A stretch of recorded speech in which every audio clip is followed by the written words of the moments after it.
Hi అండి అందరికీ. ఆనందాలకు సంతోషాలకు నిలయమైన లక్ష్మీ నిలయం ఛానల్కు స్వాగతం సుస్వాగతం.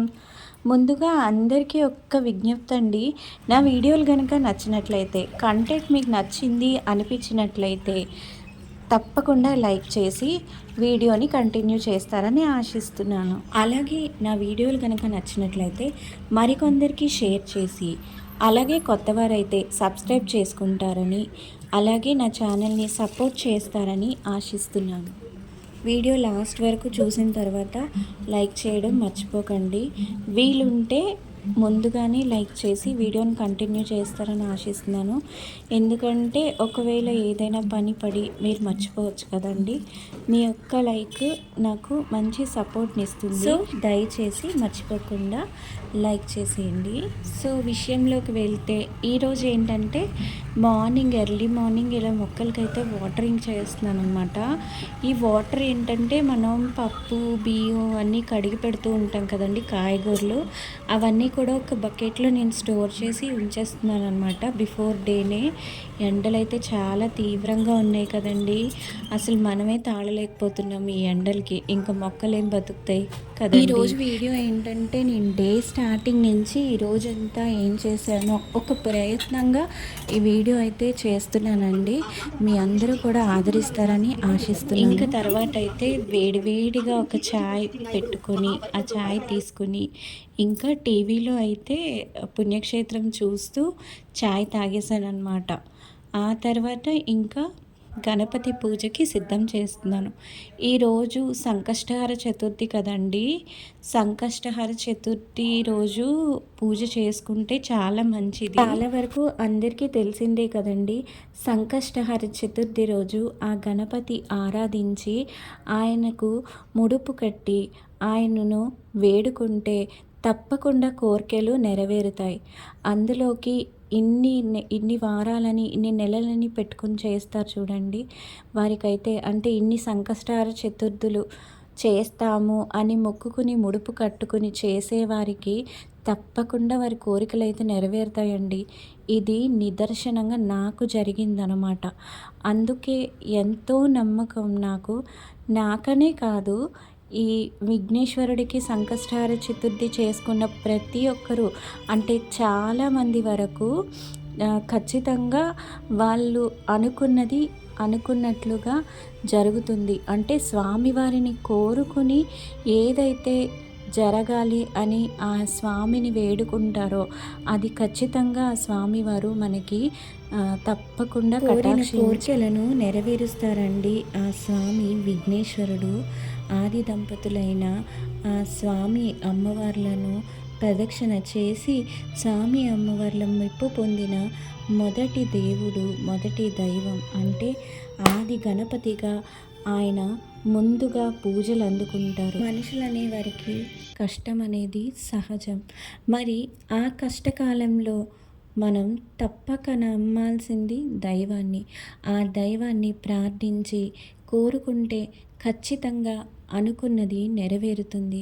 అంటే ఆ స్వామివారు మనం కోరిన కోరికలను తప్పక నెరవేరుస్తారు. అందులోకి ఈ సంకష్టహార చతుర్థి రోజున ఎవరైతే కాస్తంత గరికెను సమర్పించి స్వామిని ప్రార్థిస్తారో వారికి తప్పకుండా స్వామి కటాక్షం దొరుకుతుంది. ఇది అందరికీ కూడా తెలిసిన సత్యమే కదండి. ఈ విధంగా అయితే మార్నింగ్ అంతా ఈ విధంగా పూజ అంతా చేసుకున్నానండి, చాలా ప్రశాంతంగా. ఇంకా మనకి అన్ని పనులు అయిపోయి వాళ్ళు వెళ్ళిపోయిన తర్వాత అన్నీ చేసుకున్న తర్వాత స్వామిని కాస్త ప్రశాంతంగా దీపం పెట్టుకొని పూజ చేసుకుంటే ఎంత ఆనందంగా ఉంటుందో కదండి. అంటే మనం భక్తిలో ఉన్నప్పుడు ఆ ఆనందం ఎంత గొప్పగా ఉంటుందో కదండి. ఇంక ఈ విధంగా అయితే పూజ అంతా అయిపోయిందండి. పూజ అంతా అయిపోయిన తర్వాత ఇంకా వంటలోకి అయితే వెళ్ళిపోతున్నాను. ఈరోజైతే మంచి రెసిపీ మీతో షేర్ చేసుకుందాం అనుకుంటున్నాను. ఇప్పుడు మీరు చూసారు కదండి, ఇదేమో పచ్చి జీడిపప్పు అనమాట. మీ అందరికీ చాలా వరకు తెలిసే ఉంటుంది. తెలియని వాళ్ళు కూడా తెలుసుకుంటారని చెప్పి ఈ వీడియో అయితే చేస్తున్నాను. ఈ పచ్చి జీడిపప్పు చాలా వరకు ఇది తొక్క రాదు కదండీ! కొంచెం అలాగే జీడి కూడా ఉంటుంది కదా! అది ఏ విధంగా వలాలి, ఎంత సింపుల్‌గా, ఈజీగా, టేస్టీగా ఏ విధంగా ఈ కర్రీ చేసుకోవాలో ఇప్పుడైతే నేను మీతో షేర్ చేసుకోబోతున్నాను. చూసేసేయండి. ఫస్ట్ ఏంటంటే వేడి నీటిలో నానబెట్టాననమాట ఈ జీడిపప్పుని. కానీ ఇంకా బాగా నానాలండి. నానితే అప్పుడు మనకి ఈజీగా తొక్కంతా ఊడిసి వచ్చేస్తదనమాట. కానీ కొంచెం టైం అయితే పడతది ఇదంతా తీయడానికి టైం పడతది. బట్ కానీ చాలా టేస్టీగా ఉంటదండి ఇది. ఫ్రెష్‌ది కదా మనకి, అందుకు చాలా చాలా టేస్టీగా ఉంటది. కాకపోతే కొంచెం మనం జాగ్రత్తగా చేయాలంతే. చూసారు కదా, కాసేపు నానిన తర్వాత తీస్తే మనకసలు ఈజీగా చూసారా పడిపోయింది, తొక్కంతా ఊడిపోయింది, అది కింద పడిపోయింది. చూసారు కదా, ఈ విధంగా ఈజీగా మొత్తం అంతా కూడా ఒలిచేసుకొని పెట్టేసుకోవచ్చు అనమాట. కొంచెం టైం టేకింగ్ ప్రాసెసేనండి. అంటే మనం ఈజీగా చేసేసుకోవచ్చు. అంటే వేడి నీటిలో కనుక నానబెట్టేస్తే కొంచెం త్వరగానే అయిపోతుంది. కాకపోతే ఎక్కువ ఉన్నాయి కాబట్టి నాకైతే టైం పట్టింది. ఇప్పుడైతే మీరు చూసారు కదా, ఇవన్నీ కూడా మొత్తం తొక్కంతా తీసేసాను.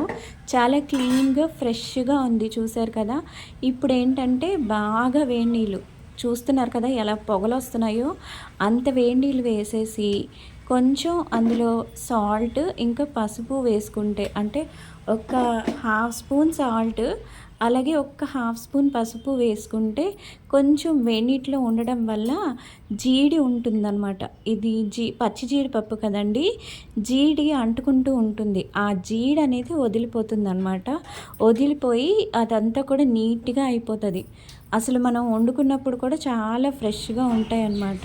చాలా బాగుంటాయి. ఇప్పుడైతే మీరు చూస్తున్నారు కదా, ఒక ఆనియన్, 4, 5 పచ్చిమిర్చి, తర్వాత ఒక 3 టమాటాలు, అల్లం వెల్లుల్లి పేస్ట్, తర్వాత ఇది కసూరి మేథి అంటారు కదండి, ఈ ఆకు ఇదనమాట. నెక్స్ట్ కొత్తిమీర, కరివేపాకు, ఆ తర్వాత అల్లం వెల్లుల్లి, ఆనియన్, ఇది పేస్ట్ లాగా మనం చేసుకోవాలి. ఇది మామూలుగా ఆనియన్, అల్లం వెల్లుల్లి మనం చేస్తాం కదా మసాలాకి, అలా మసాలా పేస్ట్ చేసుకోవాలన్నమాట. నెక్స్ట్ ఇదేంటంటే ఇంట్లోనే నేను చేశానండి, ఫ్రెష్ క్రీమ్ అనమాట. అది కర్రీలో వేస్తే కర్రీ టేస్ట్ అనేది చాలా బాగుంటుంది. సో ఇది ఎలా చేశానంటే, 2 స్పూన్లు మీగడ, 1 స్పూన్ పెరుగు వేసి బాగా మిక్స్ చేసేస్తే అలా ఫ్రెష్ క్రీమ్ రెడీ అయిపోతుంది. నెక్స్ట్ ఇప్పుడైతే మసాలా ముద్ద రెడీ చేస్తున్నాను అనమాట కర్రీ కోసం. మీరైతే చూస్తున్నారు కదండి, ఇది ఇప్పుడు మనం మిక్సీ చేసేసుకోవాలన్నమాట. మిక్సీ చేసి ఈ మసాలా ముద్దను మనం ముందుగానే పక్కన పెట్టేసుకోవాలి. మొత్తం హోల్ గరం మసాలా, ధనియాలు, జీలకర్ర, తర్వాత మసాలా పొడి వేసాను అనమాట. ఎవరెస్ట్ మసాలా పొడి వేసుకుంటే టేస్ట్ బాగుంటుందండి. ఇప్పుడు అదైతే మిక్సీ చేసాను. ఇప్పుడు పొయ్యి మీద కడాయి పెట్టేసి ఒక 4-5 గరిటెల వరకు ఆయిల్ వేసుకోండి. ఆయిల్ ఎక్కువే పడుతుంది. ఆయిల్ కొంచెం ఎక్కువ వేసుకుంటే టేస్ట్ అనేది అంత బాగుంటుంది. ప్లస్ మనకి గ్రేవీ కన్సిస్టెన్సీ ఎక్కువ ఉండడం కోసం ఆయిల్ కూడా కొంచెం ఎక్కువ వేస్తే మనకి మంచిగా టేస్టీగా ఉంటుంది అనమాట కర్రీ. ఇప్పుడైతే మీరు చూసారు కదా, ఒక 2 స్పూన్స్ మినపప్పు వేసాను. నెక్స్ట్ 1 స్పూన్ జీలకర్ర, 1 స్పూన్ ఆవాలు వేసాను అనమాట. ఇవి కొంచెం బాగా ఫ్రై అవనివ్వండి.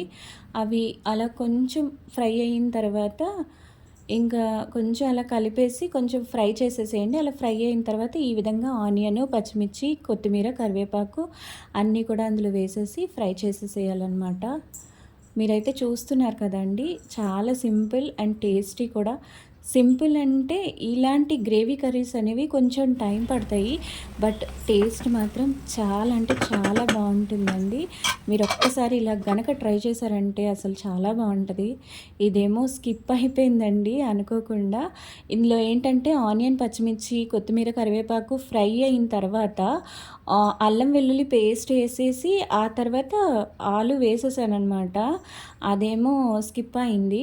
నెక్స్ట్ ఇదేమో ఆనియన్ అన్నీ కలిపి మనం పేస్ట్ చేసాం కదండి, మసాలా పేస్ట్, ఆ మసాలా పేస్ట్ ఇందులో వేసేసి కొంచెం బాగా వేపేయాలన్నమాట. బాగా ఈ విధంగా కలిపేసేయండి. ఈ విధంగా కొంచెం బాగా వేగిపోతాయి. కొంచెం ఆయిల్ పైకి తేలే విధంగా కొంచెం మనం అలా ఫ్రై చేస్తే బాగుంటుందన్నమాట. కొంచెం మనం మూత పెట్టి అలా పక్కన పెట్టేస్తే ఆయిల్ కొంచెం పైకి మీరు చూసారు కదండి. మరోవైపు అయితే కుక్కర్లో బిర్యానీకి అవన్నీ ఫ్రై చేస్తున్నాను అనమాట. తేజ్పత్రి ఆకు కూడా వేసేసి కొంచెం ఇలా కలిపేసేయండి. కలిపేసి కాసేపు మూత పెట్టేసి ఉంచండి. ఆ తర్వాత టమాటాలు నేనైతే 2 టమాటాలు తీసుకున్నాను. ఇంకో టమాటా పాడైపోయిందండి. అందుకని 2 టమాటాలే తీసుకున్నాను. నాకు కొంచెం పాడైనా నేను టమాటా అసలు వాడనండి, పక్కన పడేస్తాను. నాకు ఇష్టం ఉండదన్నమాట. అయితే ఇప్పుడు మనం పసుపు ఉప్పు వేసి వేడినీటిలో పెట్టుకున్నాం కదా, ఆ జీడిపప్పు అంతా కూడా ఈ కర్రీలో ఇలా వేసేసి ఒకసారి ఈ విధంగా కలుపుకుంటే బాగుంటుందండి. ఈ కర్రీ అనేది మనకి బిర్యానీకి చాలా బాగా కలుపుకోండి. ఆ తర్వాత సాల్ట్, నెక్స్ట్ ఒక హాఫ్ స్పూన్ సాల్ట్ వేసుకోండి చాలు. ఆ తర్వాత హాఫ్ స్పూన్ పసుపు వేసి ఈ విధంగా కలిపేసేయండి. లాస్ట్లో కావాలంటే టేస్ట్కి తగ్గట్టుగా సాల్ట్ వేసుకోవచ్చు, స్టార్టింగ్లో కన్నాను. ఈ విధంగా సాల్ట్ అది వేస్తే ముందు టేస్ట్ అనేది చాలా బాగుంటుందన్నమాట. నెక్స్ట్ టమాటో ప్యూరీ అనమాట. మనం టమాటాలు ఇప్పుడు 2 టమాటాలు మనం అది మిక్సీ చేసాం కదా, ఆ టమాటాలు అనమాట. మీకు ఇందాక చూపించాను కదండి 2 టమాటాలు, అవి. ఆ టమాటా గ్రేవీ కొంచెం మనం వేసామంటే కర్రీలో గ్రేవీ అనేది కొంచెం బాగుంటుంది. సో ఇప్పుడైతే కారం 2 స్పూన్ల వరకు కారం వేసుకోండి. ఈ కూరకి కారం కొంచెం ఎక్కువ ఉంటే బాగుంటుంది. అందులోకి మేము కారం ఎక్కువ తింటాం. మీకు ఇదివరకు కూడా ఎన్నో వీడియోల్లో చెప్తూనే ఉంటున్నాను. కారం ఎక్కువగా ఉంటే టేస్ట్ అనేది అంత బాగుంటుందన్నమాట. నెక్స్ట్ ఒక స్పూన్ మసాలా పౌడర్ వేసాను అనమాట. ఎవరెస్ట్ మసాలా అయితే టేస్ట్ బాగుంటుందండి. ఈ విధంగా బాగా కలుపుకోవాలన్నమాట. కర్రీ కలిపిన తర్వాత కొంచెం సేపు మూత పెట్టేసి అలా ఉంచాలి. ఉంచితే కొంచెం మంచిగా అది వేగుతూ ఉంటుందన్నమాట. వేగి ఉడుకుతూ ఉంటుంది. ఆ తర్వాత కొంచెం కలిపేసి ఇలా వాటర్ వేసేసేయడమే. వాటర్ వేసేసిన తర్వాత మూత పెట్టకండి కాసేపటి వరకు మూత పెట్టద్దు. అది ఉడుకుతుందా లేదా చూడండి దగ్గరుండి. అలాగే కలుపుతూ ఉండండి. కలిపితే కొంచెం అంతా కూడా మనకి బాగా మిక్స్ అయ్యి కర్రీ అనేది టేస్ట్ చాలా బాగుంటుంది. ఈ విధంగా కలిపితే చూస్తున్నారు కదా, ఈ విధంగా కలపాలి. చూసారు కదండి, ఈ కర్రీ రోటీకి అయితే అసలు చాలా చాలా బాగుంటుంది, చపాతీలకి. మూత అయితే కొంతసేపటి వరకు పెట్టకండి, అది అలా ఉడుకుతూ ఉండాలి. చూస్తున్నారు కదా, ఈ విధంగా ఉడకాలి. అలా ఉడికిన తర్వాత ఇప్పుడు ఇందులో కసూరి మెంతి ఆకు వేస్తాము. ఈ ఆకు అనేది టేస్ట్ బాగుంటుందండి ఇలా వేయడం వల్ల. తర్వాత లాస్ట్లో ఫైనలీ ఫ్రెష్ క్రీమ్ కూడా వేసేసి కొంచెం బాగా కలిపేసేయండి. కలిపిన తర్వాత కాసేపు ఉడకాలన్నమాట. అది కొంచెం దగ్గరగా ఉడికితే బాగుంటుంది, అందుకు మూత పెట్టి ఉంచాను. మూత పెట్టేసి కాసేపు సిమ్లో ఉడికితే టేస్ట్ చాలా బాగుంటుంది. అలాగే ఆయిల్ కూడా కొంచెం బాగా పైకి తేలుతుంది అనమాట. చూస్తున్నారు కదా, ఈ విధంగా మూత పెట్టేసి కాసేపు ఉంచిన తర్వాత ఇంకా స్టవ్ ఆఫ్ చేసేసేయడమే. స్టవ్ ఆఫ్ చేసేసి ఫైనలీ లాస్ట్లో కొంచెం ఫ్రెష్ క్రీము ఇంకా కొంచెం సాల్ట్ వేసి బాగా కలిపేసేయాలి. ఇంకా ఇలా కలిపేసి కాసేపు మూత పెట్టేస్తే ఇంకా కర్రీ రెడీ అయిపోయినట్లే. చూసారు కదా, కాజు ఆలు కర్రీ అనమాట. చాలా అంటే చాలా బాగుంటుంది. పచ్చి జీడిపప్పు, తర్వాత బంగాళదుంప గ్రేవీ కర్రీ, నెక్స్ట్ బిర్యానీ. ఇదైతే ఈవినింగ్ పూజ అండి. ఈరోజు సంకష్టహార చతుర్థి కదా, మార్నింగ్ అయితే ఆ విధంగా పూజ అంతా అయిపోయింది.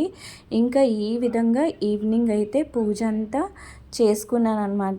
మనకి పనులన్నీ అయిపోయి ప్రశాంతంగా ఉన్నప్పుడు పూజ చేసుకోవాలంటే ఎంత సంతోషంగా ఉంటుందో కదండి. పైగా నాకు సాయంత్రం పూట అయితే టైం చాలా ఉంటుందండి. కాబట్టి చాలా రిలాక్స్గా, చాలా ప్రశాంతంగా పూజ అయితే చేసుకుంటూ ఉంటానన్నమాట.